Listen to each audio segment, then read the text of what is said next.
Hi ಎಲ್ರಿಗೂ ನಮಸ್ಕಾರ. Share market in Kannada ಚಾನಲ್ಗೆ ನಿಮಗೆ ಸ್ವಾಗತ. ಮೇ 15ರ ಮಾರ್ಕೆಟ್ ಅಪ್ಡೇಟ್ನ ಅಬ್ಸರ್ವ್ ಮಾಡೋದಾದರೆ ಮಾರ್ಕೆಟ್ನಲ್ಲಿ ಒಂದು ಸ್ಟ್ರಾಂಗ್ ಮೊಮೆಂಟಮ್ ಇವತ್ತು ನೋಡೋದಕ್ಕೆ ಸಿಕ್ಕಿದೆ. ನಿಫ್ಟಿಯಲ್ಲಿ 400 ಪಾಯಿಂಟ್ಗಳ ರೌಂಡಲ್ಲಿ ಗೇನ್ ನೋಡೋದಕ್ಕೆ ಸಿಕ್ತು. 1.6% ನಿಫ್ಟಿ ಗೇನ್ ಆಗಿದೆ. 25,000 ಲೆವೆಲ್ನ ಮೇಲ್ಗಡೆ ನಿಫ್ಟಿ ಕ್ಲೋಸಿಂಗ್ ಅನ್ನು ಕೊಟ್ಟಿದೆ. 25,000 ಒಂದು ಸ್ಟ್ರಾಂಗ್ ರೆಸಿಸ್ಟೆನ್ಸ್ ಝೋನ್ ಆಗಿತ್ತು. ಆ ಒಂದು ಲೆವೆಲ್ನ ಮೇಲ್ಗಡೆ ನಿಫ್ಟಿ ಕ್ಲೋಸ್ ಆಗ್ತದೆ. ಸೊ ನಿಫ್ಟಿ ಒಂದು ಸ್ಟ್ರಾಂಗ್ ಮೊಮೆಂಟಮ್ ಸಸ್ಟೈನ್ ಆಗ್ಬೋದು ಅನ್ನುವಂಥ ಕ್ಲೂ ಇಲ್ಲಿ ಸಿಗ್ತಾ ಇದೆ. ಸೆನ್ಸೆಕ್ಸ್ನಲ್ಲಿ ಕೂಡ 1.5% ಜಂಪ್ ಇವತ್ತು ನೋಡೋದಕ್ಕೆ ಸಿಕ್ತು.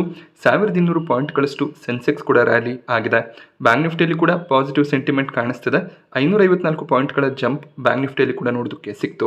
ಫೆಬ್ರವರಿ ಮಾರ್ಚ್ ಸಂದರ್ಭದಲ್ಲಿ ನಿಫ್ಟಿ 22,000 ಲೋ ಅನ್ನು ಹಿಟ್ ಮಾಡಿತ್ತು.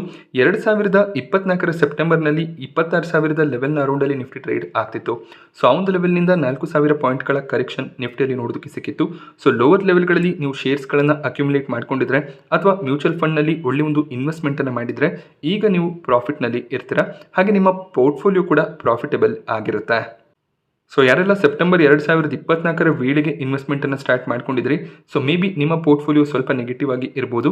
ಬಟ್ ಅಗ್ರೆಸಿವ್ ಆಗಿ 22,000 ಲೆವೆಲ್ನ ಅರೌಂಡಲ್ಲಿ ನೀವೇನಾದರೂ ಬೈಯಿಂಗನ್ನು ಮಾಡ್ಕೊಂಡಿದ್ರೆ ನೀವು ಕೂಡ ಈಗ ಪ್ರಾಫಿಟ್ನಲ್ಲಿರುವಂಥ ಚಾನ್ಸಸ್ ಇರುತ್ತೆ.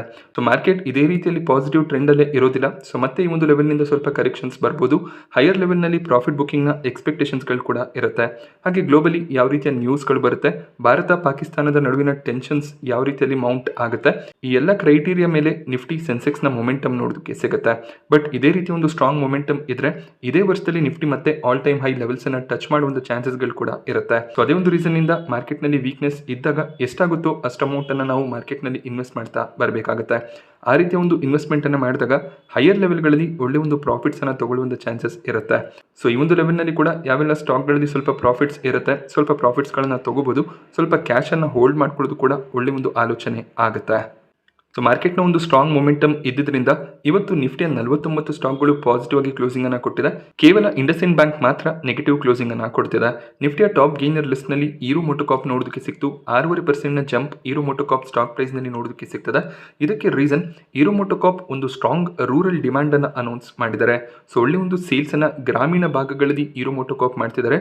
ಈರೋ ಮೋಟೋಕಾರ್ಪ್ ನ ಸ್ಪ್ಲೆಂಡರ್ ಬೈಕ್ಗೆ ಇನ್ನೂ ಕೂಡ ಹಳ್ಳಿಗಳಲ್ಲಿ ಸಾಕಷ್ಟು ಕ್ರೇಜ್ ಇದೆ.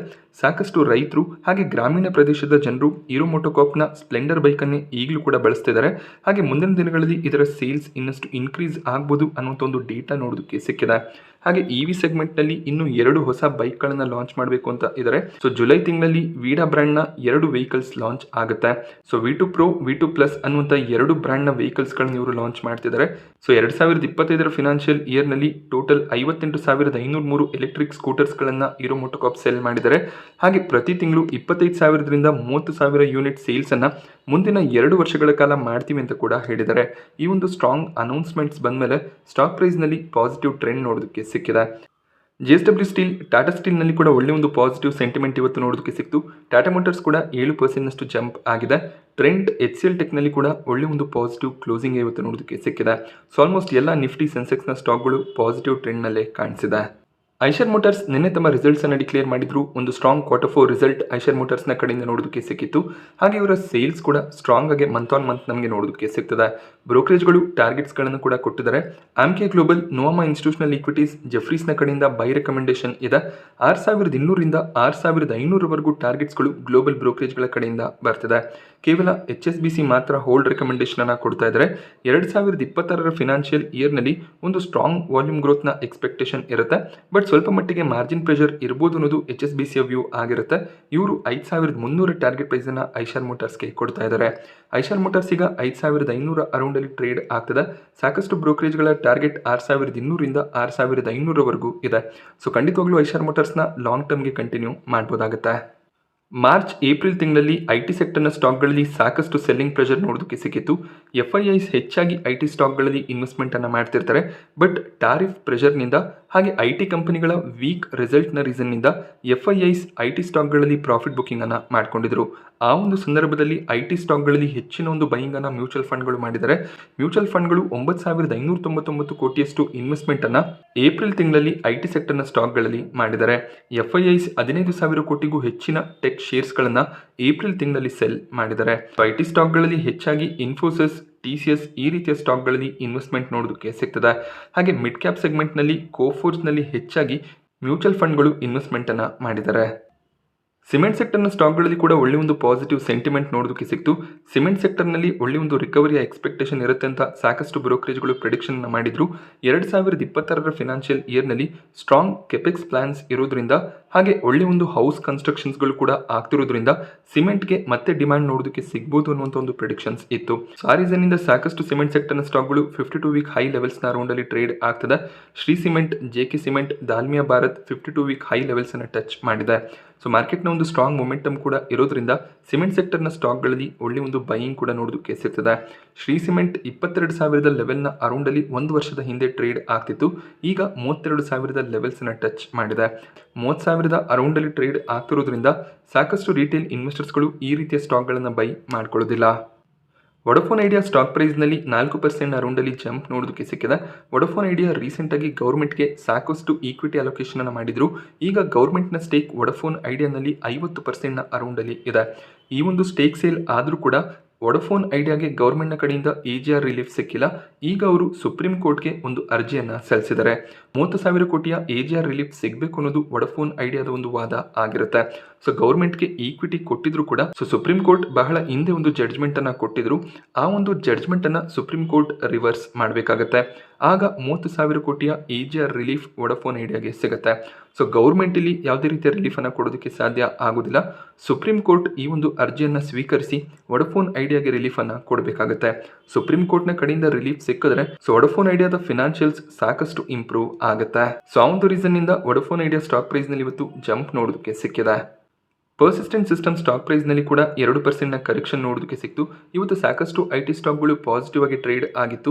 ಬಟ್ ಪರ್ಸಿಸ್ಟೆಂಟ್ ಸಿಸ್ಟಮ್ ಸ್ಟಾಕ್ ಪ್ರೈಸ್ನಲ್ಲಿ ಕರೆಕ್ಷನ್ ಬರೋದಕ್ಕೆ ಮೇಜರ್ ರೀಸನ್ ಇವರ ಮೇಜರ್ ಕ್ಲೈಂಟ್ ಕಂಪನಿಯ CEO ಒಬ್ರು ಸಡನ್ ಆಗಿ ತಮ್ಮ ಪೊಸಿಷನ್ಗೆ ರೆಸಿಗ್ನೇಷನ್ ಕೊಟ್ಟಿದ್ದಾರೆ. ಇದರಿಂದ 2026 ಫಿನಾನ್ಷಿಯಲ್ ಇಯರ್ಗೆ ಪರ್ಸಿಸ್ಟೆಂಟ್ ಸಿಸ್ಟಮ್ ಏನು ಗೈಡೆನ್ಸ್ ಅನ್ನು ಕೊಟ್ಟಿದ್ರು ಆ ಒಂದು ಗೈಡೆನ್ಸ್ ಅನ್ನ ಸಡನ್ ಆಗಿ ಈಗ ವಿಡ್ರಾ ಮಾಡ್ಕೊಂಡಿದ್ದಾರೆ. ಈ ಒಂದು ನ್ಯೂಸ್ನಿಂದ ಪರ್ಸಿಸ್ಟೆಂಟ್ ಸಿಸ್ಟಮ್ ಸ್ಟಾಕ್ ಪ್ರೈಸ್ನಲ್ಲಿ ವೀಕ್ನೆಸ್ ನೋಡೋದಕ್ಕೆ ಸಿಕ್ಕಿದೆ. ಸೊ ಮೇಜರ್ ಕ್ಲೈಂಟ್ ಕೂಡ ಆಗಿರೋದ್ರಿಂದ ಅವರಿಂದ ಹೆಚ್ಚಿನ ಒಂದು ಪ್ರಾಜೆಕ್ಟ್ಸ್ಗಳನ್ನು ಪರ್ಸಿಸ್ಟೆಂಟ್ ಸಿಸ್ಟಮ್ ಪಡ್ಕೋತಿರ್ತಾರೆ. ಈಗ CEO ಸಡನ್ ಆಗಿ ರೆಸಿಗ್ನೇಷನ್ ಕೊಟ್ಟಿರೋದ್ರಿಂದ ಏನು ಪ್ರಾಬ್ಲಮ್ ಆಗಿದೆ ಅನ್ನುವಂಥ ಕನ್ಸರ್ನ್ಸ್ ಕಾಣಿಸ್ತಿದೆ. ಸೊ ಇದಕ್ಕೆ ಪರ್ಸಿಸ್ಟೆಂಟ್ ಸಿಸ್ಟಮ್ ಕ್ಲಾರಿಫಿಕೇಶನ್ಸ್ಗಳನ್ನು ಕೊಡಬೇಕಾಗುತ್ತೆ. ಕ್ಲಾರಿಫಿಕೇಶನ್ಸ್ ಬಂದಮೇಲೆ ಸ್ಟಾಕ್ ಪ್ರೈಸ್ನಲ್ಲಿ ಮೊಮೆಂಟಮ್ ನೋಡೋದಕ್ಕೆ ಸಿಗ್ಬೋದು. ಮುತ್ತೂಟ್ ಫೈನಾನ್ಸ್ ಸ್ಟಾಕ್ ಪ್ರೈಸ್ನಲ್ಲಿ ಇವತ್ತು 7% ಕರೆಕ್ಷನ್ ನೋಡೋದಕ್ಕೆ ಸಿಕ್ತು.